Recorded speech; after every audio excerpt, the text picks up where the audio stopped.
하나님 말씀 보겠습니다. 에베소 1장 3절부터 6절, 지난 수요일에 봤던 그 본문 이어서 계속해서 보겠습니다. 한 목소리로 합독합니다. 시작. 찬송하리로다. 하나님 곧 우리 주 예수 그리스도의 아버지께서 그리스도 안에서 하늘에 속한 모든 신령한 복을 우리에게 주시되 곧 창세전에 그리스도 안에서 우리를 택하사 우리로 사랑 안에서 그 앞에 거룩하고 흠이 없게 하시려고 그 기쁘신 뜻대로 우리를 예정하사 예수 그리스도로 말미암아 자기의 아들들이 되게 하셨으니 이는 그가 사랑하시는 자 안에서 우리에게 거저 주시는 바 그의 은혜의 영광을 찬송하게 하려는 것이라. 아멘. 우리가 에베소서를 공부하고 있습니다.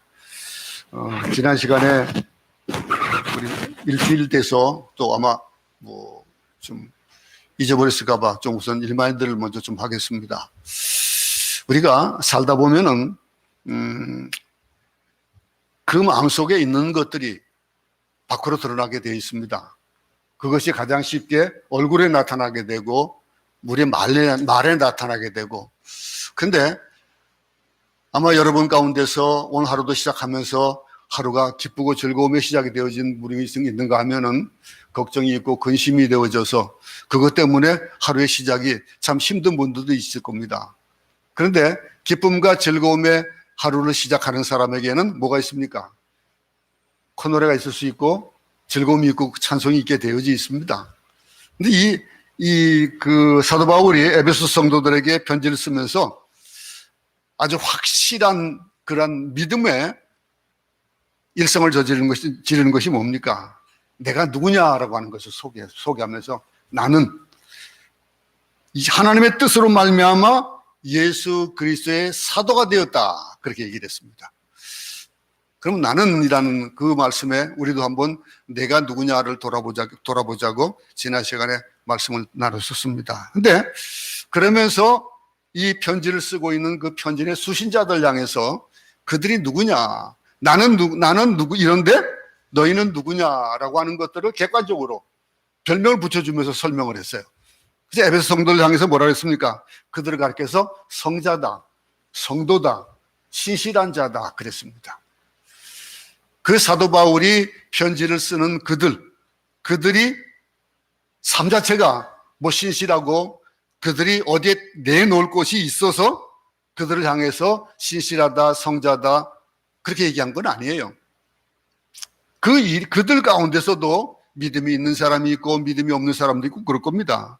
근데 그들이 아마 신실한 사람이다라고 하는 말을 할 때에는 아마 그들의 삶 자체에서도 신실함이 있었을 겁니다. 그 신실하면은 당시에는 이 믿는 믿음에 대해서 여러 가지 박해가 있었고 그 가운데서 목숨을 내어놓아야 될 그러한 일들도 있었다는 거예요.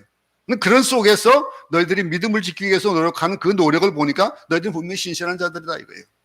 성자들이다 이거예요. 하나님을 믿는 자들이다. 가만 보니까 너희들은 그것이 어디에서 나왔냐면은 그리스도 안에 있기 때문에 그래서 그런 삶이 나타난다라고 하는 것들을 전제하고 있는 거예요. 우리는 누굽니까? 나는 하나님께 불림받은 하나님 뜻으로 말미암아 그리스도의 사도가 된 바울이다 이렇게 설명을 했고, 그래서 에베소 성도들은 성자고 거룩한 자들이다, 또 신실한 자들이다, 그리고 그들 모두는 그리스도 안에 있는 자들이다 그랬습니다. 그러니 이 그리스도 안에 있는 자들에게는 어떤 일들이 벌어진다고요? 그들에게 있어서는 그리스도가 주시는 평강이 있다 이거예요. 그 은혜를 받은 자들이 은혜와 평강이 있다라고 하는 것, 그 은혜와 평강을 받으라라고 하는 거예요. 그런 평강을 얘기했습니다. 근데 그 평강이 있는 자들에게는 어떤 삶이 나타날까요? 아까도 말씀드렸지만은 기쁨이 있으면 그 기쁨이 나타나게 되어 있잖아요. 얼굴로도 나타나고 또 말로도 나타나고 행동으로 나타나고 거기에 어떻게 또 나타나는가요? 그 입에서 찬송이 떠나지 않는다라고 지난 시간에 우리가 사도 바울의 찬송하리로다 라고 하는 오늘 3절서두에 찬송하리로다 라고 하는 말씀을 드리면서 그 찬양에 대한 얘기를 쭉 나눴었습니다. 그러면서 이 찬양에 대한 얘기, 그 찬양이 어디에서 나오냐 이거예요. 감사가 되니까 찬송이 나오는 거예요. 그죠? 감사가 나오니까 감사 때문에 찬송한다 그랬습니다. 그리고 구원을 받은 것에 대한 감격이 있기 때문에 또 찬송한다라고 지난 시간에 말씀을 나눴습니다. 그러면서 뭐라고 말씀했습니까? 그 찬송을 보니까 그 찬송 속에서 이 신앙에 대한 척도가 나온다는 거예요. 누가 뭐라든 간에, 누가 있든 없든 간에 입에서 콧노래가 나고 찬송이 나오는 그런 찬송, 그 속에서 이 사도 바울이 3절에서 찬송하리로다 라고 하는 그 일을 무엇 때문에 그렇다고 했습니까? 하나님 곧 우리 주 예수 그리스도의 아버지께서 그리스도 안에서 하늘에 속한 뭐를? 신령한 복을 우리에게 주셨다. 그 주신 복을 내가 받으니까 아니까, 그 복이 무엇인지 아니까 어떻게 나오는 거예요? 그래서 찬송이 나올 수밖에 없는 거예요. 안 그렇습니까? 여러분들의 기쁘고 즐거운 일들이 어디에서 나오는지를 알아야 된다는 거예요. 근데 그 기쁘고 즐거운 일이 세상 속에서 살아가면서 세상의 것들이 그것에 취해가지고 거기에 대한 감소가 나오고 찬송이 나온다? 그럼 그것은 잘못되어진 것이라는 거예요. 이 신령한 곳에서 나오는 것. 우리 한번 다시 말씀을 한번 보겠습니다. 시편 1장 1절 한번 다 같이 읽어보겠습니다. 시작. 복 있는 사람은 악인들의 꾀를 따르지 아니하며 죄인들의 길에 서지 아니하며 오만한 자들의 자리에 앉지 아니하고 오직 여호와의 율법을 즐거워하여 그의 율법을 주야로 묵상하는도다. 즐거워한다. 율법을 즐거워한다. 근데 그게 누구예요? 복 있는 사람이라는 이 복에 대한 개념. 또 시편 이어서 32편 1절 보세요. 허물의 사함을 받고 자신의 죄가 가려진 자는 복이 있도다. 또 마태복음 5장에서는 뭐라고 얘기합니까? 마음이 가난한 자, 온유한 자, 의에 줄이고 목마른 자는 뭐가 있다? 복이 있다. 이렇게 복에 대한 얘기들을 쭉 해주고 있어요. 근데 여러분, 이 복의 개념을 우리는 잘 알아야 된다는 거예요. 이 복이 뭐냐라고 하는 거. 에베소서에 말하는 건 뭡니까? 하늘에 속한 그리스도 안에 있는 신령한 복이다 그랬거든요. 근데 그 복이 어디서부터 왔냐 이거. 언제부터 있었던 것이고 그 복이 무엇으로 말미암는 것이다라고 하는 것들을 얘기하는 것이 뭐냐면 창세전에 이미 우리에게 주어졌다라고 하는 거예요. 앞에 말씀에서 보듯이 그리스도 안에서 그 하늘에 속한 모든 신령한 복을 곧 창세 전에 그리스도 안에서 우리를 택하사 이렇게 얘기하고 있습니다. 이러니 우리가 그리스도 안에 있는 신령한 복이 이미 창세전에 주어졌고 그것을 누리고 그것을 믿고 영접하고 이 현실 속에서 그것을 활용하고 그리고 적용하는 것, 이게 진짜 복 있는 사람이라는 거예요. 복의 개념, 돈이 많은 것, 어떤 지위가 높은 것, 누구에게 추앙받는 것, 그것만이 복이 아니라는 거예요. 그거는 세상에 속한 복이고 오늘 여기 보는 이 복을 뭐라고 했습니까? 하늘에 속한 복이다라고 하는 것. 하늘에 속한 복을 추구하는 우리 모두 되기 바랍니다. 하나님께서는 창세전에 우리에게 신령한 복을 주셨는데 뭐라고 했습니까? 이 우리 주 예수 그리스도 아버지께서 그리스도 안에서 하늘에 속한 모든 신령한 복을 우리에게 뭐 다 돼? 복 주시되라고 하는 이거를 영어의 시제를 과거의 시제로 되어 있다고 그랬습니다. 이 시제가 뭐라고 되어 있습니까? 이미 주어진 겁니다. has blessed입니다. 그러니까 그 복이 벌써 주어진 복이에요. 그러면 뭐예요? 지금 우리가 가지고 있는 복이라는 거예요. 주어졌기 때문에 그것이 내 수중에 있는 거예요. 그걸 깨닫지 못하는 거예요. 막 찾아야 돼요, 사실은요. 근데 찾지 않아도 저절로 보여지고 저절로 우리 속에서 나타날 수밖에 없는 것이 그 신령한 하늘의 복은 우리의 눈으로 보거나 만져지는 복이 아니라 우리 속에서 우러나는 그런 복이라고 하는 거거든요. 이 신령한 복을 두 가지로 묘사할 수가 있는데 이 신령한 복이 뭘까요? 이 그리스도 안에 있는 복이고 하나는 또 뭡니까? 하늘에 속한 복이다. 에베소에서 자로쟁을 같이 기막히게 문장들을 구성하고 있다고 지난 시간에 말씀드렸죠? 하나님께 속한 사람들, 하나님께 연합된 사람들, 그리스도와 연합된 사람들, 신실한 믿음이 있는 사람들 아주 그냥 딱딱딱딱 잘 설명을 해주고 있는 거예요. 이해하기 쉽게 설명을 해주고 있는 겁니다. 그러니 할렐루야가 날 수가 없는 거예요.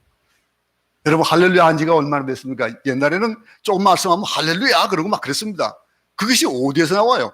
여러분들도 첫사랑을 받아서 가지고 있을 때 아마 그런 할렐루야 소리를 잘했을 거예요. 근데 요즘 여러분 삶 속에서, 여러분의 입 말 속에서 할렐루야가 얼마나 나왔습니까? 아마 기억을 못할 거예요. 그죠? 그 정도로 우리의 삶에 할렐루야를 외칠 만한 그런 일들이 많지 않다는 것은 우리에게 이미 주어진 신령한 복을 누리지 못하고 산다는 거예요. 세상의 것들이 우리를 막 엄습하고. 그래, 이미 주어진 것이고 그게 하늘에 속한 것이다 라고. 하늘에 속한 것이니 사탄이 뺏어갈 수도 없는 거예요. 누가 뺏어갈 수 있는 것들이 아니라는 거예요. 그러면서 이 바울은 이 복의 내용을 세 가지로 요약을 하는 것이 이어서 4절, 5절, 6절에 나오는 말씀인데, 첫 번째가 선택입니다.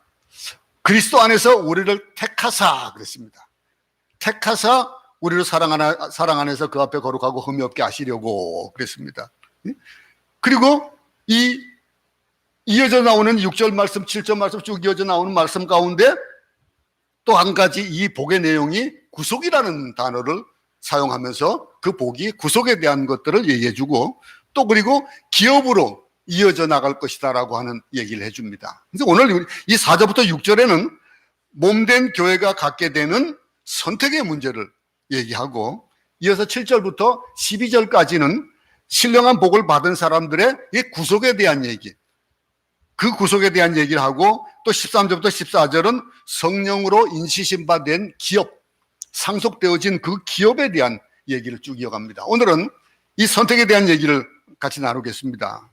이 하나님의 사랑과 섭리와 경륜과 구원의 계획에 의한 선택, 그 선택으로 말미암는 구속된 이 구원에 대한 것들, 이런 것들을 얘기하면서 오늘 우리가 선택에 대한 얘기를 할 건데, 오늘 4절부터 6절에 신령한 복인 하나님의 선택의 교리가 뭐라고 기록되어 있냐면, 6절에 보면 이는 그의 사랑하는 자 안에서 우리에게 거저 주시는 바 그의 은혜와 은혜의 영광을 찬미하게 하려는 것이다, 찬송하게 하려는 것이다 그랬습니다. 여러분, 하나님의 선택을 우리가 음미하고 찬양한다. 여러분, 이 일꾼 요즘 일이 참 많지가 않습니다.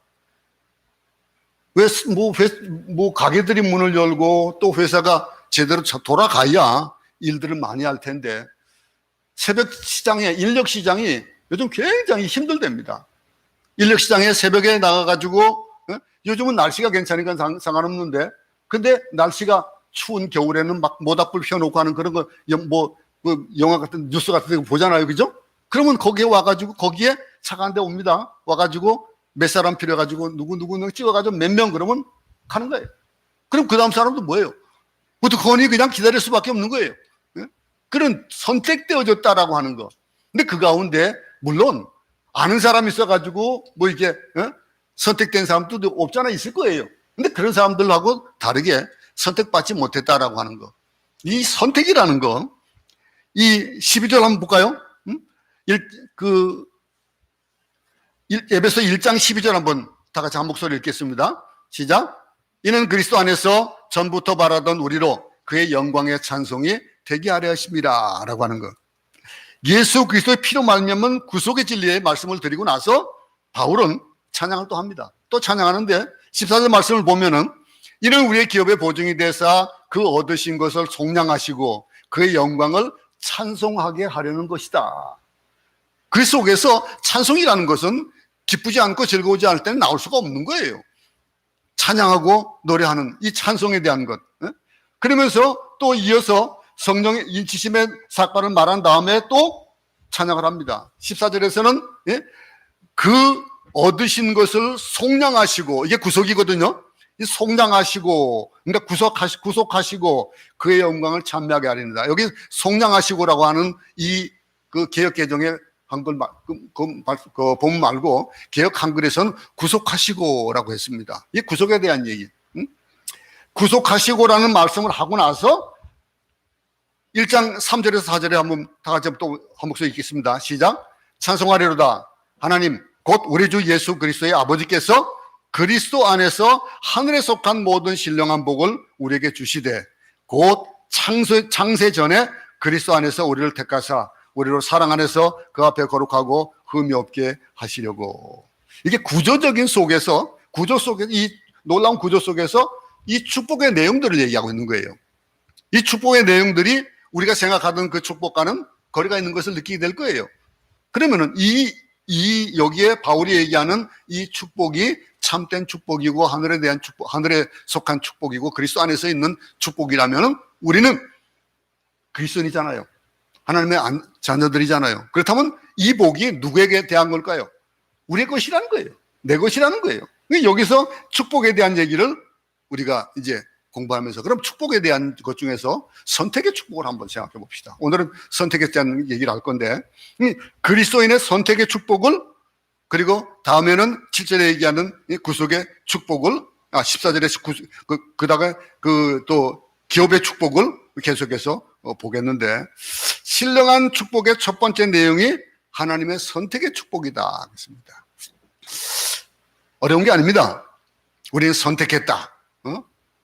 예정되어지고 선택되어지는 것, 예정교리에 대해서 어떤 사람은 예정예지냐 예지예정이냐 뭐 막 따지고 그런 거 따질 필요가 없어요. 이 선택되어졌다는 것에 대한 여러분들은 택함을 받았습니다. 그러니 그 택함 받은 것에 택함 받은 자의 것을 생각해야지 택함 받지 못한 그 마음을 우리는 생각하기보다도 먼저 내가 택함 받았다라는 그것 때문에 감사할 수밖에 없는 것이고 그것 때문에 찬양이 나올 수밖에 없는 거예요. 그게 찬송하리로다라고 하는 거예요. 이 성경 전체의 이 선택에 대한 얘기들이 성경 전체에 대한 얘기입니다. 창세기부터 요한계시록까지 이어지는 얘기들. 우리가 먼저 생각해 볼 사실은 하나님께서 그러면 그 선택하는데 어떤 조건을 두셨나 이거예요. 세상의 선택들에는 조건이 있습니다. 그죠? 세상에는 뭐뭐 해야, 뭐뭐 어째야, 뭐 이런 조건들이 따르는데 하나님은 그 조건이 없다는 거예요. 무조건 불려주셨다는 거예요. 택하여 주셨다는 거예요. 이 사실을 성경 도처에서 말하고 있습니다. 예? 요한복음 15장 16절 다 같이 한 목소리 읽겠습니다. 시작. 너희가 나를 택한 것이 아니요 내가 너희를 택하여 세웠나니 그랬습니다. 여기 보면 내가 너희를 택했다. 택한 사람이 하나님이에요. 택한 분이 하나님이에요. 내가 아니에요. 내가 하나님을 택한 게 아니에요. 여러분들 교회 나온 것 내 발로 걸어 나왔으니까 뭐예요? 내가 나온 줄 알지만은 사실은 내가 나온 게 아니라는 거예요. 그 말씀하고 있는 거예요. 요한복음 15장 16절에서 얘기하고 있는 게 그거예요. 너희가 나를 택한 게 아니고 내가 너희를 택했다 이거예요. 이어서 디모데후서 1장 9절 보겠습니다. 하나님이 우리를 구원하사 거룩하신 부르심으로 부르심은 우리의 행위대로 하심이 아니요 오직 자기 뜻과 영원한 때 전부터 그리스도 안에서 우리에게 주신 은혜대로 하심이다 그랬습니다. 여러분, 선택이 전적으로 하나님의 자신의 뜻과 은혜의 결과지 내 행동이나 내가 어떻게 했기 때문에 받는 거 아니라는 거예요. 알미니안주의는 그렇게 얘기합니다. 하나님이 아무리 손을 내밀어도 내가 안 잡으면 소용없다 이거예요. 그렇습니까 여러분? 어떻습니까? 여러분 자녀가 시장을 가는데 위험한 곳에 가는 것을 바라보는 그 부모의 마음이 어떨까요? 아이는 가다 보니까 시장에 장난감 파는 데가 있거든요. 그거를 가보고 싶은 거예요. 막 그냥. 그러면 엄마 손을 뿌리치고 갑니다. 그런다고 그 가는데 가다 보면 거기 물웅덩이가 있고 막 그냥 뭐 안 좋은 것이 있다 그러면 어떡할까요? 못 가게 막아요. 요즘은 그런 일을 잘 안 합니다. 요즘은 그냥 같이 가요. 가가지고 그냥 아이들 비 맞춰준다고 하는데 그런데 그것 때문에 정작 내가 하는 일을 못하는 경우가 참 많더라고요. 근데 그거를 어떡합니까? 부모가 해야 될 일이 있고 거기에 대한 계획이 있으면은 그 계획에 부합하지 못하는 아이들의 그 돌발적인 행동을 가로막지요. 못한다고 부모가 아이가 싫다고 해가지고 부모가 자들 가도록 냅둘까요? 내비두고 그냥 그래 자가 나 갈게 아니잖아요. 하나님은 항상 우리를 붙잡아 주시는 거예요. 우리가 손을 놓으면은 우리가 손을 잡고 있는 그 손 잡고 있는 것이 아니고 사실은 하나님은 우리의 손목을 잡고 계신 거예요. 근데 그 일이에요. 그걸 얘기하는 거면서 그러면서 내 행동과 나됨의 조건이 아니고 그 택하심에 대한 것은 하나님께서 택하셨다는 거. 그걸 얘기하면서 무조건적인 사랑을 얘기하시는 거예요. 그러면서 우리에게 주어지는 말씀이 하나님의 사랑, 선택한 것, 부르심 이런 것들이 나하고 무슨 상관인지를 모르는 사람. 지금 여러분들의 표정이 딱 그래요, 보면. 이 선택에 대한 것, 이 하나님의 사랑에 대한 것이 나하고는 아무 상관이 없는 것 같은 얼굴들에 지금. 어떻습니까? 그렇습니까? 그것이 느껴져야 되는 거예요. 어려울수록, 힘들 때일수록 그것이 느껴진다라고 하는 것. 여러분, 내가 예수 믿게 된 것도 내가 그것을 깨닫든 깨닫지 못하든 이해하든 이해하지 못하든 하나님이 나를 사랑하셨기 때문이지, 내가 하나님을 사랑하기 때문에 그래서 주어진 것들은 아니라는 거예요. 이게 전제가 되어지는 겁니다. 이렇게 열심을 갖게 된 것도, 내가 이렇게 주님을 사랑하게 된 것도, 내가 이렇게 교회를 다니게 된 것도, 예수를 알게 된 것도, 예수를 위해서 또 내 생애를 다 바치는 이런 일이 있는 것들도 내가 하고자 한 것이 아니라는 거예요. 내가 되고자 해서 되는 게 아니라는 거예요. 저 같은 경우는 일찍이 예수를 믿고, 그리고 일찍이 돌아가지고 처음부터 예수를 믿고 목사가 되기 위해서 했던 사람이 아니잖아요. 늦게 세상에 있다가 그러다가 30살 중반에 지나면서 그러면서 예수를 제대로 영접하고 그리고 목사가 되고, 목사는 40이 다 돼서 목사가 됐어요. 그렇게 된 사람이에요. 그런데요, 살다 보면요, 이게 우리가 살아가면서 하나님께서 나에게 대한 말씀을 어떻게 주시냐면요, 항상 놀라지 말라, 두려워 말라, 너는 내 것이다, 이런 얘기들, 이사야 43장의 얘기들, 이런 얘기가 저에게는 굉장히 크게 다가왔었거든요. 놀라지 마라, 두려워하지 말라, 너는 내 것이다, 내가 너를 진명하여 불렀다 라고 하는 이런 말씀들, 이런 말씀에 내가 적용이 되어졌기 때문에 그걸 깨달아 아는 거예요. 그래서 일찍 돌아온 건데, 근데 내가 너를 구원했다, 너를 잊어보지 않겠다, 젖먹이 아이를 잊어버릴지언정 나는 너를 부모가 젖먹이 아이를 잊어버릴지언정 나는 잊어버리지 않는다, 너는 잊어버리지 않을 것이다, 네 이름을 내 손바닥에 새겼다, 두려워하지 말아라, 놀라지 말라, 이렇게 자꾸 말씀하시는 거예요. 이렇게 말씀하시는데도 불구하고 또 성령님께서도 그렇게 말씀하시거든요. 너를 사랑한다, 너를 선택했다, 항상 나는 너와 함께 있다, 임마누엘이다 라고 얘기해 주시는데, 근데 인간들은 오다면 아니요, 아닙니다, 나는 납니다, 나는 나고 내 인생은 내가 책임집니다. 하나님 뭐 주무시든 안 주무시든 어떨 때 보니까 주무시는 것 같은데, 나를 잊어버리는 것 같은데, 아닙니다, 내가 합니다. 해보세요. 내가 합니다라고 해보는 그 노력을 하면 할수록 여러분도 점점 더 깊은 수렁으로 빠져들게 되는 것을 깨닫게 될 거예요. 그러고 나면은 아는 거예요. 아, 하나님의 선택, 정말로 세상 말로 하면 참 지독할 정도로 그런 선택에 대한 것들이 우리가 깨달아질 때까지 하나님은 우선 자율권을 주셔요. 이 일들, 선택에 대한 얘기가 임기응변으로 만들어낸 드라마가 아니에요.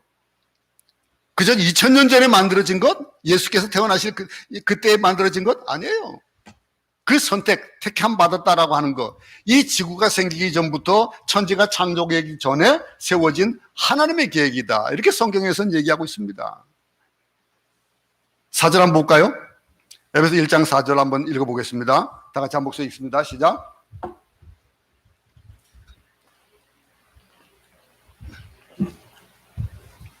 곧 창세전에 그리스도 안에서 우리를 택하사 우리로 사랑 안에서 그 앞에 거룩하고 흠이 없게 하시려고 그 기쁘신 뜻대로 우리를 예정하사 그랬습니다.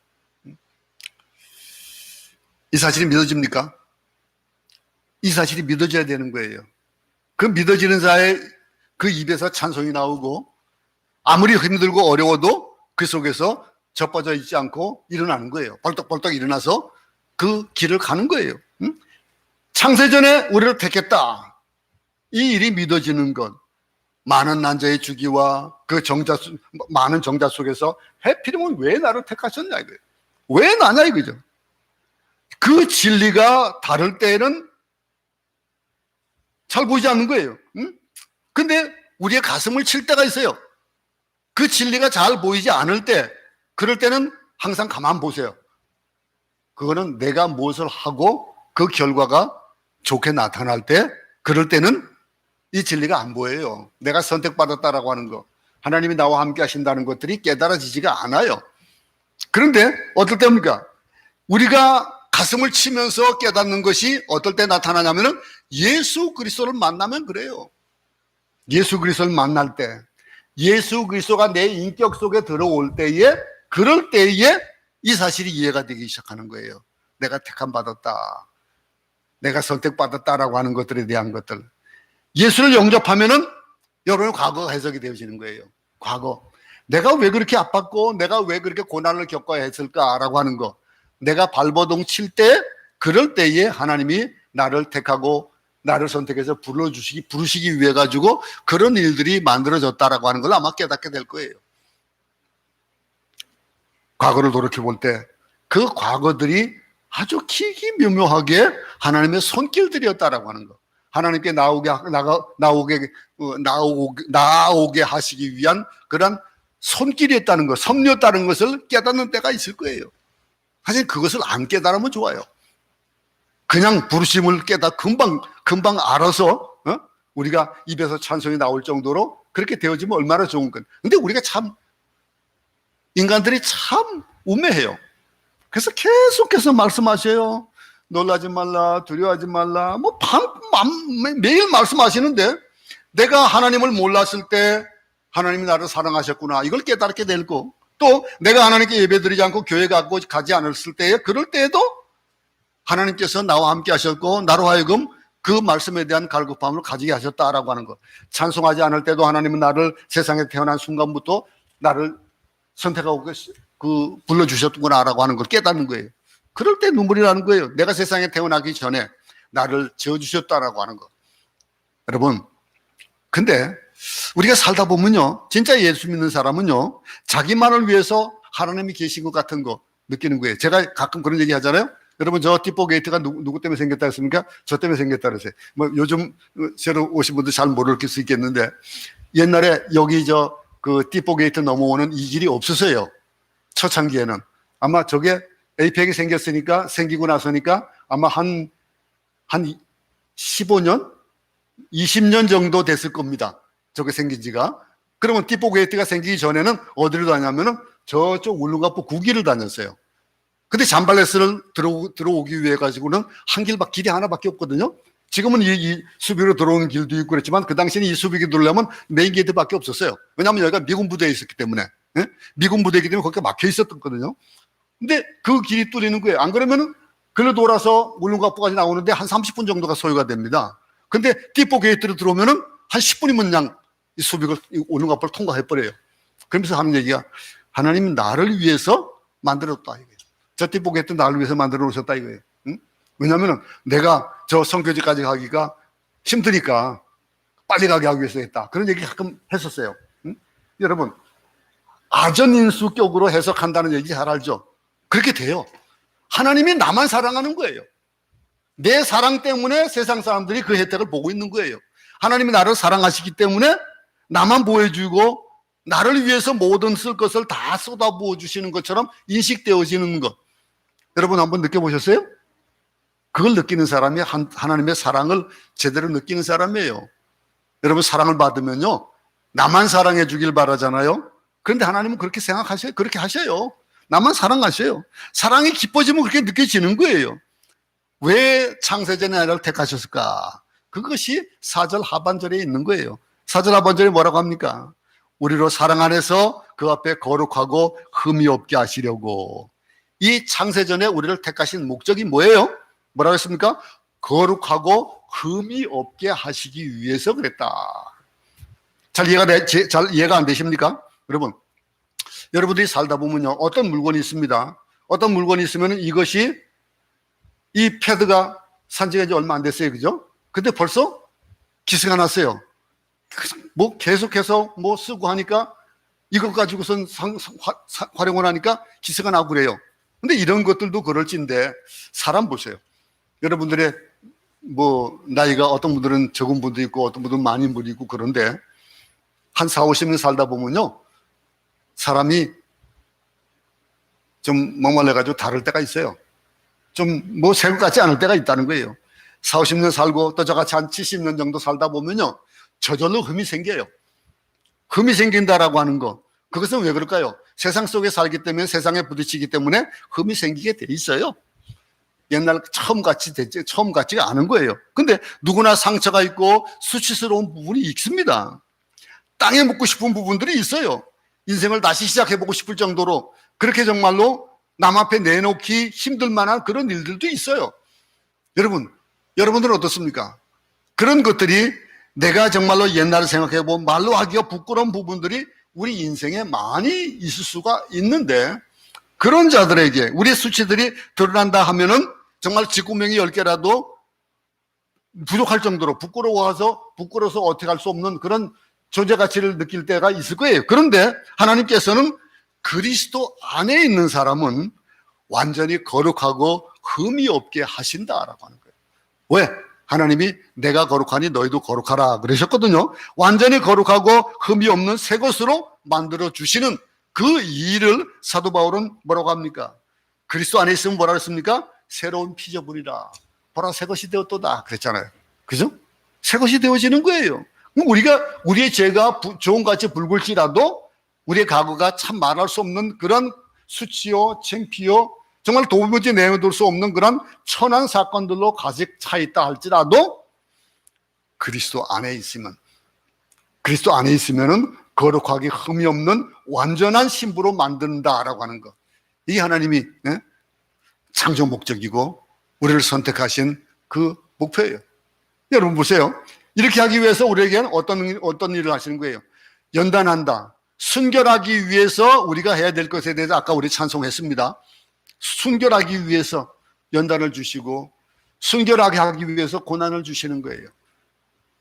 그 고난 가운데서 그 목표에 다다르도록 하도록 이 지상에서 우리로 하여금 하나님께서 우리를 거룩하게 하시는 그 순결한 그런 것에 되어지게 하기 위해서, 그래서 우리가 이 세상 살면서 그러면서 성화되어져 간다 그러잖아요. 성화가 되어지고 그래서 우리가 죽을 때에 우리는 성화되어지는 그것을 우리의 몸으로 느낀다라고 하는 이런 것들을 얘기하잖아요. 근데 어떤 신학적인 내용이 어쨌든 간에 우리가 택하신 목적이 거룩하고 흠없는 사람이 되게 하기 위해서 선택하셨다. 천국 시민으로 하나님의 품에 안기게 부족함이 없는 사람으로 만들기 위해서, 그 이유는 간단한 거예요. 그 이유로서 거룩하고 흠이 없어야 하고, 그래야 하나님과 사귈 수 있는 거잖아요. 하나님과 우리 사이가 뭐 때문에 갈라졌습니까? 우리가 거룩하지 못하기 때문에, 우리의 죄악 때문에 하나님과 우리 사이가 갈라진 거예요. 그 갈라진 사이를 메꿔주기 위해서 우리와 하나님을 연결하기 위해 가지고 예수 그리스도께서 우리의 모든 죄악들을 가져가신 거예요. 그 거룩함. 그래서 하나님은 거룩하고 흠이 없는 분이시기 때문에 우리가 거룩하고 흠이 없어야 하나님을 만나게 되기 때문에 예수께서 이 땅에 오셨던 거예요. 돌아가신 거예요. 사랑 안에서 그 기쁘신 뜻대로 하나님의 선택의 동기가 4절에서 5절에 기록되어 있듯이 거룩하고 흠이 없게 하시려고, 사랑과 하나님의 기쁘신 뜻이다 그랬어요. 그 기쁘신 뜻대로. 여러분, 이 4절에서 사랑 안에서라고 하는 말, 5절에서 그 기쁘신 뜻대로라고 하는 것, 이 영어 문장을 보면은 일맥상통하는 그런 부분들입니다. 하나님께서 우리를 선택한 그것은 그분의 전적인 사랑이에요. 그분의 전적인 사랑. 전적인 사랑을 받는 사람은요, 감격하지 않을 수 없는 거예요. 감사하지 않을 수 없는 거예요. 내가 누군지를 아는 사람, 그런 사람은 내가 이 사랑을 받을 만한 어떤 조건도 없다는 걸 아는 사람은 감격하지 않을 수 없는 거예요. 감사할 수밖에 없는 거예요. 총각이 처녀에게 프로포즈를 합니다. 그러면 왜 그 여자를 사랑합니까? 물어보세요. 당신 나 사랑해? 라고 물어보는 얘기들. 그러면 뭐라고 대답할까요? 사랑해요. 뭐가 사랑스러운데 얘기하면 할 말이 없어요. 어떨 때 보면요. 당신 나 사랑해요. 그럼 뭘 사랑하는데? 라고 하면은 딱 집어서 내놓을 게 없는 거예요. 여러분도 안 그런가 봐. 여러분들은 본 표정 보니까 안 그런 것 같아요. 그래요. 당신 나 사랑해? 그러면 사랑하는데? 왜? 그러고 물어보면은 할 말이 없어요. 그냥 사랑하니까 사랑하는 거예요. 이해가 안 되시니까 꼭 이해가 안 되시는, 다 이해될 거예요 아마 그런 일들이. 그러면요, 설명할 길이 없는 거예요. 그 사랑은요, 그 사랑에 대한 거. 그 사람 보고 사랑이 생겼어요? 그 사람을 보니까 지긋한 마음이 생기니까 쳐다보면 표정이 달라지는 거예요. 그러면 왜? 뭐 얼굴에 묻었어? 아니, 이뻐서 사랑하는 거예요. 안 그렇습니까? 근데 그렇게 못나고 엉터리고 형편없고 정말로 무절제하고 그렇게 변덕 많고 그렇게 추한 나를 사랑해 주셨대요. 아무 조건 없이. 그것이 그분이 나를 선택하신 그 뜻이에요. 여러분 어떻습니까? 그러면 어떡할까요? 더 이상 할 말이 없잖아요. 그죠? 조건이 없어요. 사랑하기로 하나님이 결정하셨고 그 결정하신 하나님께서 우리를 사랑하시는 거예요. 그래서 나를 우리 식구로 만들어 주시고 가족으로 초대해 주시고 초대해 주실 뿐만 아니라 호적을 바꿔 주신 거예요. 그래서 양자 삼아 주셨어요. 성경에 보면요, 기쁘신 뜻대로 우리를 예정하사 예수 그리스도로 말미암아 자기의 아들들이 되게 하셨다 그랬어요. 하나님께서 우리를 호적을 바꿔 주신 겁니다. 그 하나님의 목적이 뭐라고 했습니까? 그 은혜의 영광을 찬미케 하려는 것이다 라고 6절에 얘기하고 있는 거예요. 여러분 우리가 살면서 이 사랑에 대한 얘기들, 하나님이 나를 선택하신 그 사랑에 대한 것들을 보면은요, 그러면요 한 가지만 더 하고 마치겠습니다. 그러면 어떤 사람을 선택하시느냐 이거예요. 선택하시는 그 기준이 있을 거 아니냐 이거죠. 우리를 선택하셨는데 성경을 보면 이 사람들이 누구라습니까? 성도요, 신실한 자라 그랬습니다. 그리스도 안에 있는 사람이고 그 그리스도 안에 있는 사람들이 모여 있는 것이 교회다 그랬습니다. 요한복음 6장 39절과 로마서 9장 11절, 14절부터 15절, 18절, 19절, 20절, 23절, 이게 뭐 찾지는 않겠습니다만서도 이 로마서 우리가 공부할 때 봤던 내용들입니다. 하나님의 택한 사람들에 대한 것이 있습니다. 여러분 기록해놨다가 한번 나중에 찾아보시기 바랍니다. 로마서 9장을 한번 집중적으로 한번 찾아볼 수 있기 바랍니다. 그럼 누가 선택을 받았냐는 거예요. 하나님의 선택의 교리는 우리가 신비스러운 하나님의 경륜을 깨달으면 이 놀라운 은혜가 된다라고 하는 거. 다시 말하면 하나님은 사람을 선택하시는데 로마서 10장에 보면요, 누구든지 주의 이름을 부르는 자는 구원을 얻으리라 이렇게 되어 있습니다. 누구든지, 그러니까 하나님이 선택한 사람은 누구든지 주의 이름을 부르게 되어 있다는 거예요. 주의 이름을 부르는 자들, 예수 믿을 때 내 힘으로 온 것 같지만은 아니라는 거예요. 이걸 보니까 선택된 자들이 그 입으로 주의 이름을 부르도록 하셨다라고 하는 거예요. 그리스도 안에 있는 자. 사실 은혜와 믿음이라는 표현과 똑같은 말인데 에베소 2장의 이야기 나옵니다. 하나님 나에게 은혜의 손을 펴시고 믿음의 손을 내미셔서 온전한 구원을 이루신다라고 하는 것. 이 우리가 에베소 공부를 하면서 또 히브리서를 공부하면서 우리의 믿음이 정립이 돼야 됩니다. 어떤 기준이 있어야 돼요. 그 기준이 있어야 흔들리지 않습니다. 기초가 든든하지 않으면 흔들릴 수밖에 없어요. 우리의 믿음이 흔들리지 않기 위해서 되어지는 거. 우리가 그러면은 이 선택의 교리, 내가 택함 받았다라고 하는 거, 내가 내 입으로 예수 그리스도를 믿는다라고 고백하는 이 고백이 나오는 이 입술이 누구로부터 왔냐라고 하는 거예요. 그러니 이 일을 위해서 우리는 누군지 모르니까, 우리가 볼 땐 누군지 모르니까 그로 하여금 그 입에 그것을 부를 수 있도록 환경을 만들어주기 위해서 우리는 부른다는 거예요.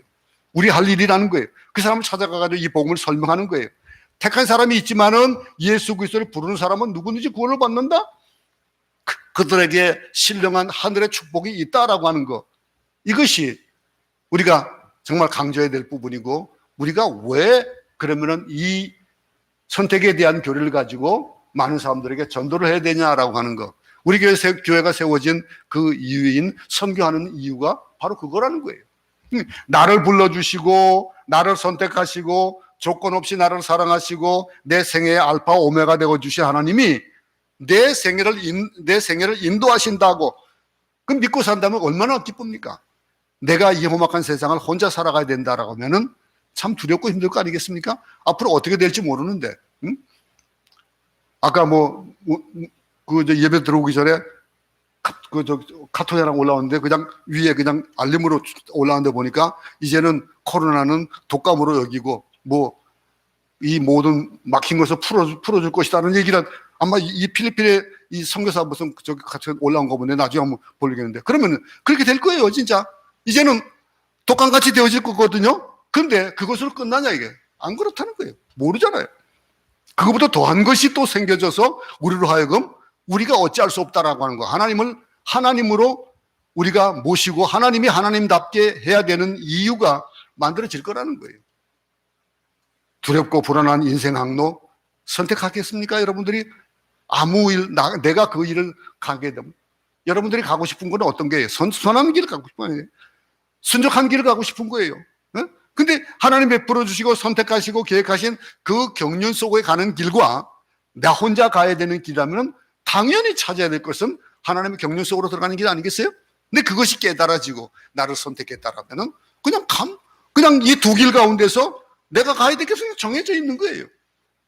그러면 그 길을 가면서 어려운 일이 발생되어진다 하더라도 우리는 두려워하지 않는다는 거예요. 그분을 딱 의지하고 따라간다면 이걸 깨달을 때 바울은 어떻게 했습니까? 찬송하리로다가 나오는 거예요. 오늘 본문의 시작에 찬송하리로다, 찬송하리로다가 얼마나 많이 나옵니까?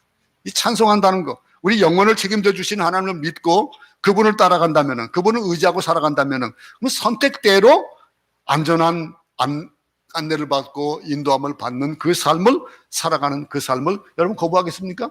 거부하지 않겠죠. 먼저 되어져야 될 것, 내가 하나님을 택한 것이 아니고 하나님이 나를 선택했다. 하나님이 나와 함께 하신다. 나를 향해서 놀라운 계획을 가지고 계신다라고 하는 걸 믿는다면은 아무리 어려워도 아무리 힘들어도 우리는 벌떡벌떡 일어날 수 있는 거 아니겠습니까? 그것을 오늘 얘기해 주는 거예요. 그 하나님이 인도해 주시는 대로 우리의 인생 항로를 걸어가 보세요.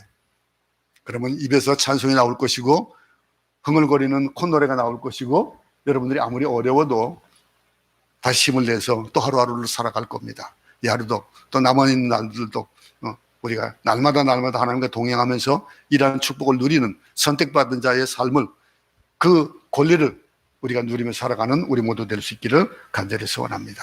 하나님 아버지, 우리는 내어놓을 것 아무것도 없는데 하나님 우리를 택해 주셨다고 했습니다.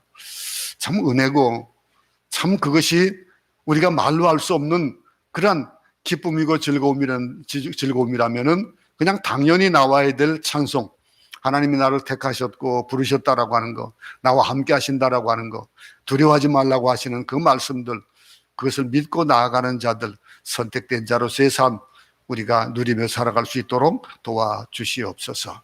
힘들어도 우리의 신음소리를 들으시는 그 주님께서 이 시간도 우리로 하여금 두려워하지 말라라고 외쳐주시는 그 말씀을 붙잡고 내가 너를 불렀고 내가 너를 선택해서 내가 너를 불렀다, 너는 내 자녀다라고 하시는 그 음성을 듣고 또 삶을 살아갈 수 있도록 이 세상 가운데서 넘어지지 않고 일어나 달리는 그런 삶을 살도록 도우시옵소서.